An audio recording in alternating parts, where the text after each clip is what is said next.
Assalamualaikum warahmatullahi wabarakatuh. Waalaikumsalam warahmatullahi wabarakatuh.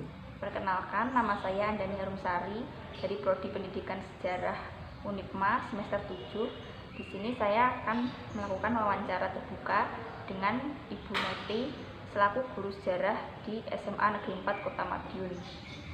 Monggo Bu Neti bisa memperkenalkan diri. Assalamualaikum warahmatullahi wabarakatuh. Waalaikumsalam warahmatullahi wabarakatuh. Perkenalkan, nama saya Neti Nurnahaini. Saya lulusan Sejarah Universitas Sanata Dharma, IKIP Sanata Dharma ya dulu, sekarang berubah menjadi Universitas Sanata Dharma. Saya lulus pada tahun 1985.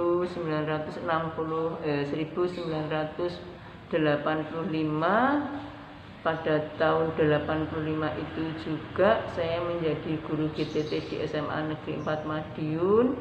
Kemudian PNS-nya tahun 1987 sampai sekarang saya mengajar sejarah di SMA Negeri 4 Kota Madiun. Begitu perkenalan dari saya. Baik, bisa saya mulai wawancara dengan Ibu Neti. Yang pertama, Bu, saya mau menanyakan bagaimana pendapat panjenengan tentang mata pelajaran sejarah? Mata pelajaran sejarah untuk saya, bagi saya itu sangat penting. Yang mana dalam mata pelajaran sejarah itu penekanannya lebih prioritasnya pada karakter, pembinaan karakter, kenasionalisan, kemudian pencontohan tokoh-tokoh yang sukses, tokoh-tokoh yang berperan, bagaimana dia belajar kehidupan, itu tidak jauh beda dari peristiwa-peristiwa yang dipelajari dalam mata pelajaran sejarah. Pentingnya mata pelajaran sejarah adalah bagaimana membentuk karakter menjadi pribadi yang kuat, yang nasionalis, yang mencintai budayanya sendiri. Yang pertanyaan kedua, apakah dulu waktu sekolah panjenengan menyukai pelajaran sejarah? Jika iya, apa alasannya? Sejak SMP itu saya suka membaca. Sejak SMP suka membaca, kebetulan guru sejarah SMP saya itu sangat menarik. Pembelajarannya, penyampaian materinya luas, sehingga saya tertarik pada mata pelajaran sejarah. Kemudian saya melanjutkan ke SPG, Sekolah Pendidikan Guru. Di sana pun saya juga senang dengan membaca buku-buku biografi tokoh-tokoh nasional tentang dunia yang lain yang tidak didapat di sekolah.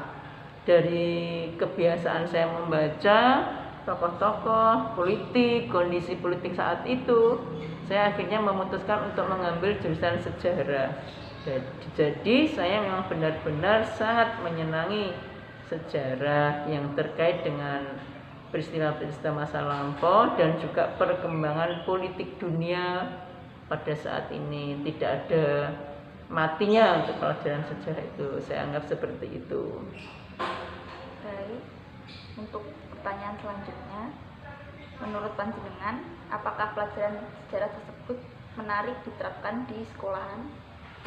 Sangat menarik untuk diterapkan di sekolah, baik tingkat rendah sampai tingkat atas, karena dalam pelajaran sejarah ini kita akan belajar banyak hal.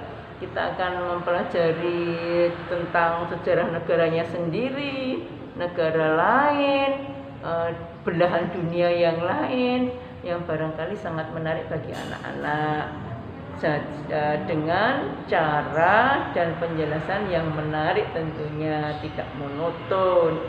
Jadi sejarah itu seakan-akan bisa dikatakan sebagai menceritakan kembali, mengulang kembali peristiwa-peristiwa masa lampau, tetapi harus ada penerapannya menggunakan ilmu-ilmu yang lain. Ada penggunaan seni di situ, mungkin ada juga penggunaan sosiodramanya di situ, seperti itu. Baik. Menurut pendapat Bu Neti, bagi sebagian siswa itu pelajaran sejarah sangat membosankan. Mengapa mereka berpendapat seperti itu nggih? Kalau membosankan dan tidak itu bagaimana penyajiannya, Dikemas secara dan soalnya jangan sifat hafalan. Sekarang kan sudah tidak zaman ya anak menghafal itu online. Ya selain itu lebih kepada pemahaman sebab akibat, lebih kepada penerapan pragmatisnya, lebih kepada anak mengevaluasi, mencari sebab akibat sendiri, mana-mana yang perlu dicontoh, mana-mana yang harus dihindari, bisa juga ditiru, dicontoh, dimodifikasi begitu, sehingga insya Allah bisa menjadi mata pelajaran yang sangat menarik.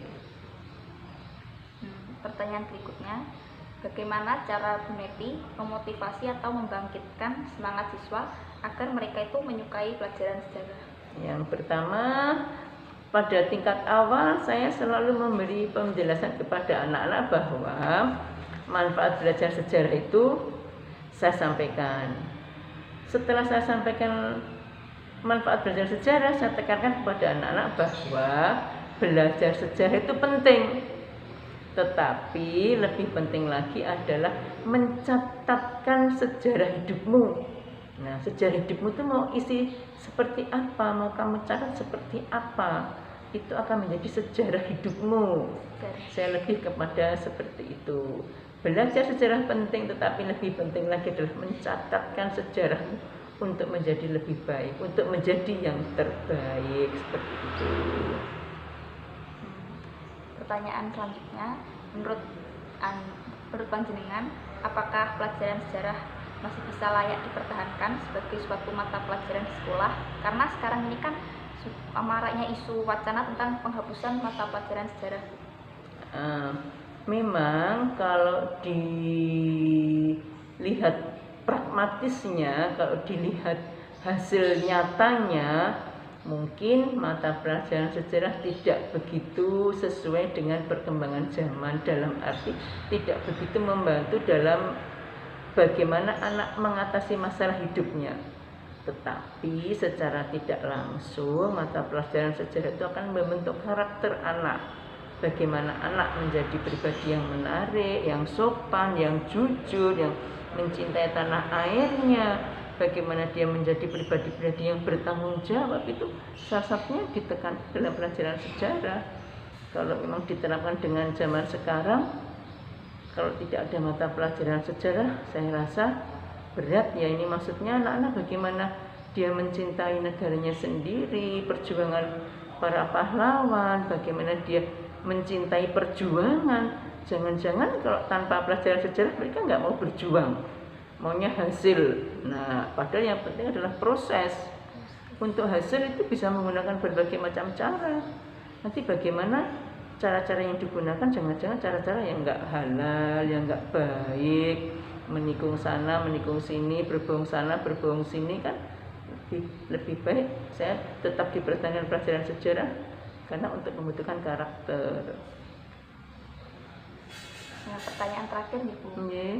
Apa kesan dan pesan panjenengan dalam mengajar sejarah atau menjadi guru sejarah di SMA Negeri 4 Madiun ini?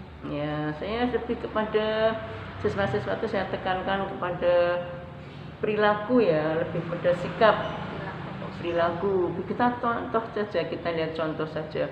Kenapa Jenderal Sudirman tidak pernah ditangkap? Padahal Jenderal Sudirman itu loh nyata dia kondisi sakit, tapi nggak pernah ditangkap. Karena dibalik semua itu Jenderal Sudirman itu syarat dengan kebaikan. Dia sebagai umat Islam yang taat, dia selalu menjaga wudhu, dia selalu berbuat baik. Nah, kalau kamu dimanapun berbuat baik, insya Allah kebaikan akan mengikutimu. Kalau kamu ingin hidupmu baik, ya kamu harus berbuat baik. Nah, dalam hal pelajaran sejarah juga begitu. Saya tekankan kepada anak-anak bahwa kamu harus bisa menghargai orang, menghargai perjuangan, menghargai orang tua, menghargai kondisi lingkunganmu. Nah, pasti kamu akan dihargai. Seperti itu saja. Sangat menarik nih motivasi dari jenengan. Insya Allah begitu. Baik, sekian wawancara saya dengan Ibu Neti. Semoga ilmu yang beliau berikan dapat memberikan manfaat bagi kita semua. Amin. Sampai jumpa di lain kesempatan. Bila ada kurang lebihnya atau salah kata, saya mohon maaf. Wassalamualaikum warahmatullahi wabarakatuh. Waalaikumsalam warahmatullahi wabarakatuh.